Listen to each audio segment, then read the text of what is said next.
Assalamualaikum warahmatullahi wabarakatuh. Perkenalkan, nama saya Neng Tia Nur Anissa dengan NIM D1A220135, kelas reguler pagi 6A. Di sini saya akan review materi TBA dan contoh pembuatan sediaan padat hingga ke desain kemasannya. Sebagai tugas untuk memenuhi syarat penilaian akhir mata kuliah Teknologi Bahan Alam yang diampu oleh Ibu Apoteker Sri Maryam MSI. Salah satu ayat Al-Quran terkait bahan alam terdapat pada Quran Surat Al-An'am ayat 99 menegaskan, Islam bukan hanya agama, tetapi petunjuk hidup yang sempurna. Al-Quran mengajarkan bahwa di balik setiap ciptaan Allah, termasuk tumbuhan dan buah-buahan seperti kurma, zaitun, delima, dan anggur, tersimpan manfaat luar biasa untuk kesehatan. Rasulullah pun menegaskan bahwa setiap penyakit ada obatnya. Maka, mari kita manfaatkan karunia Allah sebagai ikhtiar menuju kesembuhan dengan tetap yakin bahwa semua terjadi atas izinnya. Teknologi bahan alam adalah bidang ilmu yang mempelajari pemanfaatan sumber daya alam sebagai dasar pengembangan obat tradisional dan modern. Dasar keilmuannya meliputi farmakognosi, kimia medisina, dan farmakologi. Bahan alam memiliki peran penting dalam dunia farmasi, baik sebagai obat alami, sumber senyawa aktif, model untuk sintesis obat baru, maupun bahan dasar untuk modifikasi struktur kimia agar lebih efektif. Senyawa aktif dari alam terbentuk melalui 3 jalur biosintesis utama, yaitu yang pertama ada jalur asetat, yang kedua jalur skimat, dan yang ketiga jalur mevalonat. Regulasi dan klasifikasi obat tradisional di Indonesia, seiring meningkatnya penggunaan obat tradisional, pemerintah telah mengatur produksinya melalui kebijakan dan regulasi. Dalam Undang-Undang Kesehatan Republik Indonesia Nomor 23 Tahun 1992, obat tradisional termasuk sediaan farmasi yang berasal dari tumbuhan, hewan, atau mineral, dan telah digunakan turun-temurun berdasarkan pengalaman. Menurut BPOM, obat bahan alam dibagi menjadi 3 kategori. Yang pertama, jamu.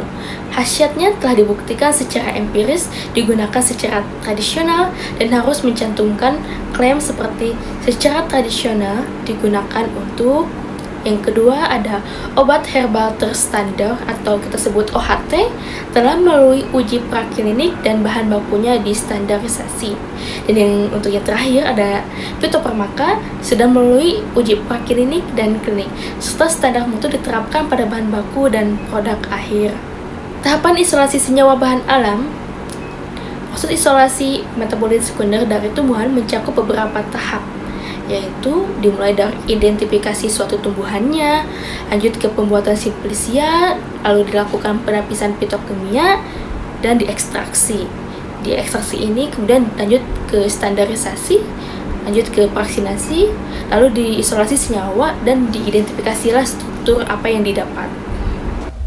Penanganan pasca panen merupakan tahap penting dalam rantai produksi tanaman obat, terutama dalam upaya mempertahankan mutu simplisia sebagai bahan baku sediaan herbal. Dengan menerapkan prinsip Good Agricultural Practice atau GAP dan Good Manufacturing Practice atau GMP, proses ini bertujuan untuk menjaga kualitas bahan agar tetap stabil, aman, dan bernilai jual yang tinggi. Tujuan utama dari proses pasca panen adalah melindungi simplisia dari kerusakan yang bersifat fisiologis, biologis, maupun kontaminasi eksternal. Selain itu, pengolahan pasca panen dilakukan untuk memperpanjang daya simpan serta meningkatkan nilai komersial bahan sebelum masuk ke tahap pengolahan berikutnya. Langkah-langkah dalam penanganan pasca panen meliputi beberapa tahapan teknis, dimulai dari yang pertama, sortasi basah, yaitu pemilihan bahan hasil panen untuk memisahkan bagian yang tidak diinginkan, seperti tanah, kerikil, dan material asing lainnya. Yang kedua, pencucian dilakukan dengan air mengalir guna menghilangkan sisa kotoran, mikroba, serta residu pestisida yang mungkin melekat atau yang masih tertinggal. Yang ketiga ada penyisiran bertujuan mengurangi kadar air sisa pencucian agar bahan lebih mudah diproses lebih lanjut. Yang keempat ada perajangan dilakukan untuk memperkecil ukuran bahan misalnya rimpang atau batang, agar proses pengeringan dan ekstraksi itu lebih efektif. Nah, dalam tahap ini, ukuran dan arah irisan harus diperhatikan agar kandungan zat aktif itu tidak rusak. Yang kelima, ada pengeringan yang berfungsi untuk menurunkan kadar air bahan menjadi sekitar 10% atau kurang, sehingga mencegah pertumbuhan jamur dan aktivitas enzim yang merugikan. Yang keenam, ada sortasi kering dilakukan setelah bahan kering untuk membuang bagian rusak atau tidak memenuhi standar kualitas. Yang ketujuh, ada pengemasan menjadi tahap pelindung akhir terhadap pengaruh eksternal seperti kelembaban, suhu, sinar matahari, dan mikroorganisme. Yang kedelapan, penyimpanan harus dilakukan dalam ruang yang bersih, kering, dan terhindar dari paparan langsung sinar matahari dengan sistem rotasi penyimpanan first in, first out atau FIFO agar kualitas tetap terjaga selama distribusi. Standarisasi simplicia dan ekstrak merupakan langkah penting untuk menjamin mutu, keamanan, dan efektivitas obat tradisional atau herbal. Proses ini dilakukan dengan menerapkan parameter yang sesuai dengan standar kimia, biologis, dan farmasi, agar produk konsisten dan sesuai regulasi yang ada. Terdapat dua jenis standarisasi utama. Yang pertama ada standarisasi simplicia, yaitu memastikan bahan berasal dari tanaman obat yang murni dan bebas kontaminan seperti pestisida, logam berat, dan toksin, sesuai dengan Farmakopeia Indonesia. Yang kedua, standarisasi ekstrak, yaitu menjamin konsistensi kandungan senyawa aktif antar batch agar hasil tetap stabil. Standarisasi merupakan proses sistematis yang mencakup perumusan, penetapan, penerapan, dan revisi standar secara kolaboratif. Standar sendiri adalah spesifikasi teknis yang disusun berdasarkan konsensus dengan memperhatikan aspek kesehatan, keamanan, lingkungan, dan perkembangan iptek. Tujuan utama standarisasi adalah menjamin mutu produk dan jasa, melindungi konsumen, menjaga keamanan dan lingkungan, serta meningkatkan daya saing produk dalam negeri.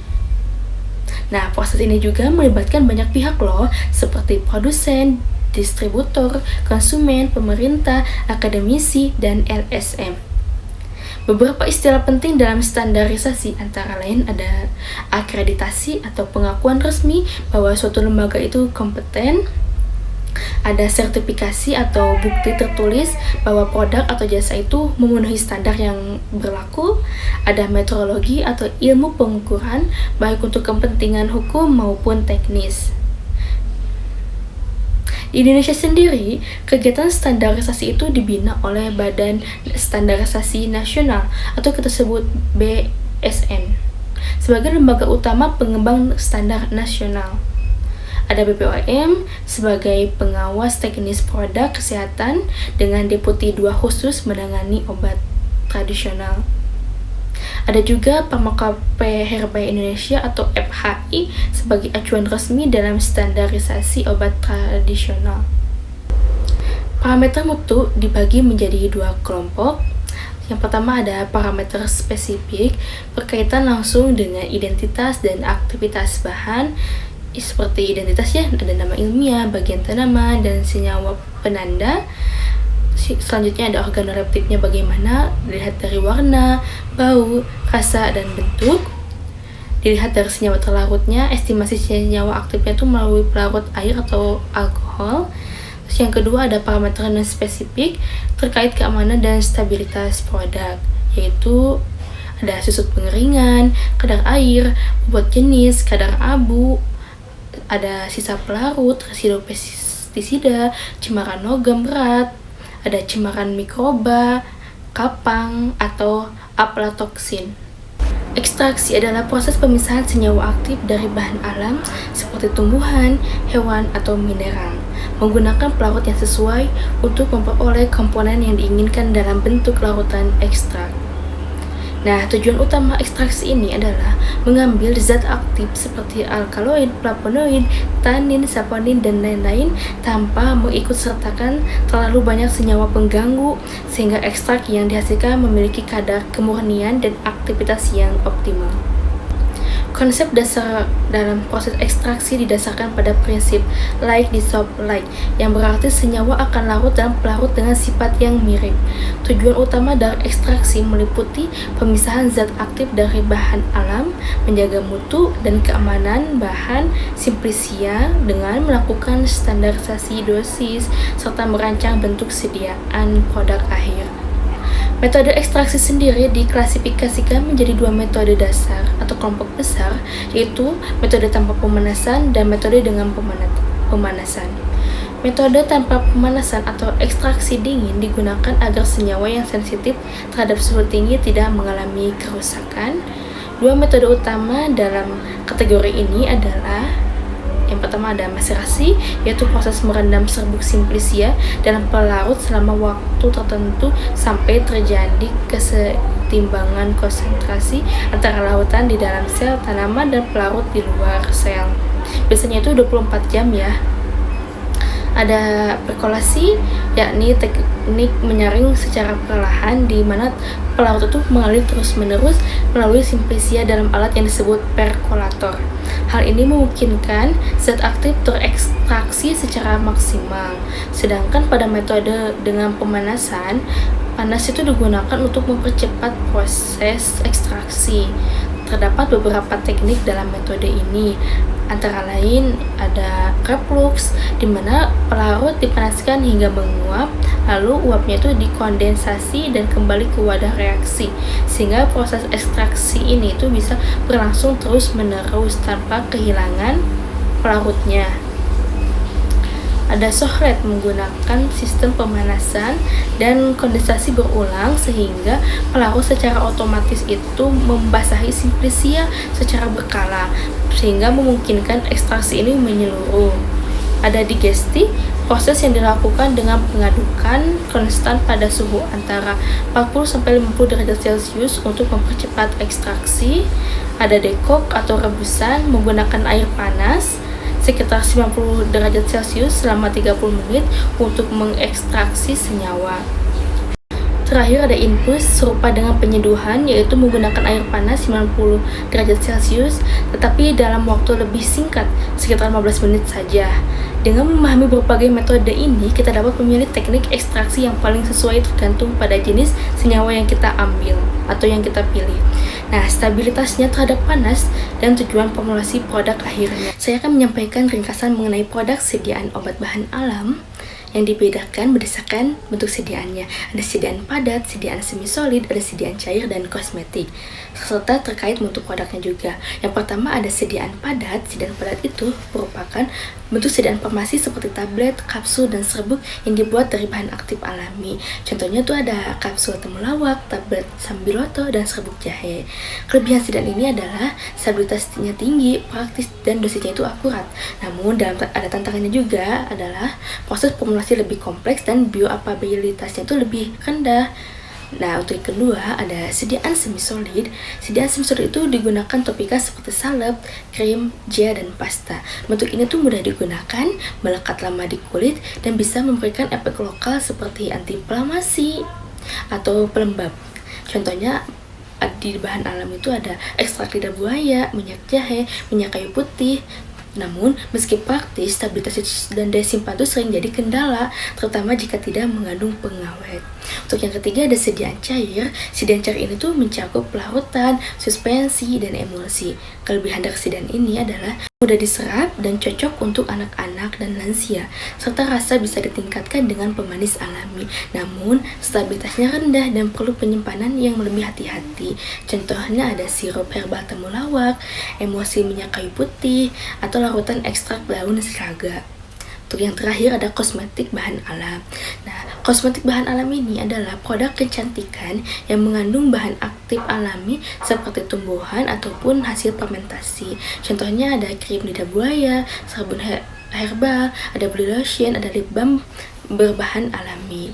Nah, kosmetik ini lebih ramah lingkungan dan aman untuk kulit sensitif. Namun, karena minim pengawet, biasanya itu lebih cepat rusak dan kualitasnya itu bisa bervariasi tergantung musim panen bebas bahan bakunya.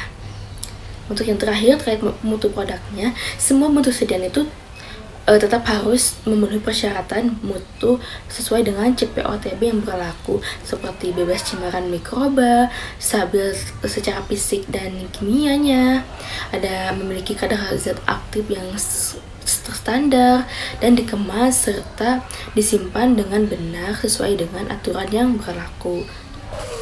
Dalam aplikasiannya, saya mengambil contoh aplikasi sediaan padat berupa kapsul herbal berbahan dasar bunga telang atau Clitoria ternatae. Bunga telang dikenal kaya akan antosianin yang memiliki efek antioksidan, neuroprotektif, dan membantu menurunkan tekanan darah secara alami. Dimulai dari bahan baku. Yang pertama, bagian tanaman yang digunakan adalah bunga kering telang. Bunga tersebut diekstraksi menggunakan pelarut etanol hingga menjadi ekstrak kental, lalu dikeringkan menjadi ekstrak kering sebagai bahan aktif utama. Untuk yang kedua, cara pembuatan kapsulnya dimulai dari ekstrak kental ditambahkan dengan api sel pH 101 lalu digerus hingga merata. Yang kedua, campuran tersebut dikeringkan menggunakan oven pada suhu kurang lebih 50 derajat Celcius selama 30 menit. Yang ketiga, setelah kering, ekstrak dicampur dengan bahan tambahan lainnya seperti api sel yang tadi ya sebagai pengisi, aerosil sebagai integran dan anti lembab, ada talkum sebagai pelicin dan anti lekat, agna magnesium stearat sebagai pelicin juga, dan yang terakhir ada amilum jagung sebagai pengisi tambahan. Yang keempat, semua bahan dicampur hingga merata menjadi serbuk homogen. Yang kelima, serbuk lalu dimasukkan ke dalam cangkang kapsul keras menggunakan alat pengisi kapsul manual. Yang keenam, kapsul disimpan dalam wadah kering dan tertutup rapat. Yang ketiga ada uji sederhana ya. Setelah kapsul jadi, dilakukan beberapa pengujian awal, yaitu dilakukannya moisture content atau untuk memastikan kadar air rendah agar kapsul itu tetap stabil dan tidak mudah rusak. Ada uji organoleptik juga untuk melihat warna, bau, dan bentuk kapsulnya. Ada uji bobot untuk memastikan keseragaman isi antar kapsul. Dan ada juga uji waktu hancur untuk melihat berapa lama kapsul larut dalam sistem pencernaan di dalam tubuh kita. Terakhir, terkait dengan desain produk saya. Nah, ini desain produk saya. Produk ini diberi nama tilang yang terinspirasi dari kata telang, bunga herba berwarna biru keunguan yang banyak dikenal masyarakat sebagai bahan minuman tradisional. Meski bentuk sediaannya bukan teh, nama tilang tetap dipilih sebagai identitas produk untuk menonjolkan asal bahan baku utamanya, yaitu ekstrak bunga telang, serta kesan alami yang melekat pada tanaman ini. Nah, di desain kemasan ini menggunakan warna dominan biru dan ungu yang mencerminkan warna khas dari bunga telang itu sendiri dan memberi nuansa alami serta menenangkan. Pada bagian depan terdapat nama produk dan gambar bunga telang sebagai identitas visual utama yang ditonjolkan, sementara pada bagian belakang berisi informasi penting yang perlu dicantumkan dalam kemasan produk seperti komposisi, ada aturan pakai, ada nomor batch dan tanggal expire, ada peringatan, ada terkait dengan penyimpanannya, terkait dengan logo halal dan logo jamunya, dan lain sebagainya. Desain ini diharapkan mampu mencerminkan karakteristik produk yang alami, modern, dan aman digunakan sebagai suplemen herbal harian.